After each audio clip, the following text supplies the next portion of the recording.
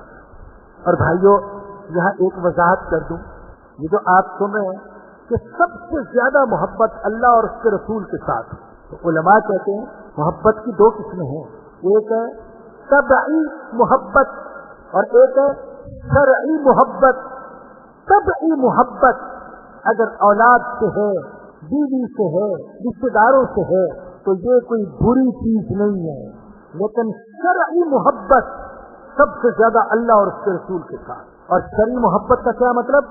جہاں شریعت کا حکم اور رشتے اور مفادات ٹکراتے ہیں تو وہاں شریعت کے حکم کو ترجیح دے رشتوں پر اور مفادات. تو فرمایا کہ اگر ان چیزوں سے تمہیں زیادہ محبت ہے اللہ اور اس کے رسول سے اور اللہ کی رضا کے لیے جہاد کرنے سے، اللہ کے دین کی سربلندی کے لیے کوشش کرنے سے، فَتَرَبَّصُوا حَتَّى يَأْتِيَ اللَّهُ بِأَمْرِهِ، تو انتظار کرو، اللہ کے فیصلے کا انتظار کرو. اللہ اکبر.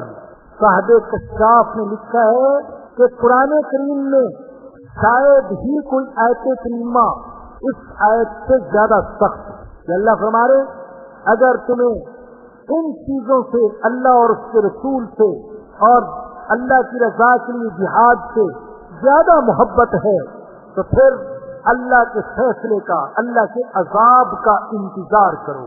تم پر اللہ کا عذاب آ سکتا ہے اگر تمہارے دل میں اللہ اور اس کے رسول سے زیادہ ان چیزوں کی محبت ہے. تو بڑی سخت آیت ہے. واللہ لا یہدی القوم الفاسقین، اور اللہ فاسق قوم کو ہدایت نہیں دیتا. اللہ فاسق قوم کو ہدایت نہیں دیتا. دل کے اندر اللہ اور اس کے رسول کی محبت پیدا کرنے کا طریقہ کیا ہے؟ یہ تو ہر کوئی چاہتا ہے میرے دل میں، جو مومن ہے وہ چاہتا ہے میرے دل میں اللہ اور اس کے رسول کی محبت پیدا ہو جائے. اس کا طریقہ کیا ہے؟ تو بھائیو پہلا طریقہ تو یہ ہے کہ اللہ سے اللہ کی محبت مانگی جائے، اللہ سے اللہ اور اس کے رسول کی محبت کا سوال کرے. اے اللہ تو مجھے اپنی محبت عطا فرما دے، اپنے نبی کی محبت عطا فرما دے. یہ سوال کرے اللہ سے، بار بار مانگے. جیسے حضور نے دعا سکھائی کہ اللہ سے یوں مانگا کرو، اللہم اجعل حبک احب الی من نفسی واہلی ومن الماء البارد. اے اللہ میرے دل میں تو اپنی محبت میری جان سے بھی زیادہ پیدا فرما دے، میرے اہل و عیال سے بھی زیادہ، اور سخت پیاس کی حالت میں گرمی کے دنوں میں ٹھنڈے پانی سے بھی زیادہ اپنی محبت میرے دل میں پیدا فرما دے. یوں اللہ سے مانگے، اے اللہ تو محبت عطا فرما. یہ پہلا طریقہ. اور بھائیو دوسرا طریقہ گناہوں سے بچنا. یہ جتنا زیادہ گناہوں سے بچے گا انشاءاللہ اسے اتنی زیادہ اللہ اور اس کے رسول کی محبت نصیب ہوگی. اور پھر تیسری چیز کثرت ذکر، کثرت تلاوت، ذکر و تلاوت، درود شریف، اس کی کثرت، اس سے بھی اللہ اور اس کے رسول کی محبت پیدا ہوتی ہے. عربی کا ایک مقولہ ہے، اذا تکرر تکرر فی القلب، جب کسی بات کو بار بار بار بار دہرایا جائے تو وہ چیز دل میں بیٹھ جاتی ہے. جتنا زیادہ ذکر کرے گا اللہ کا،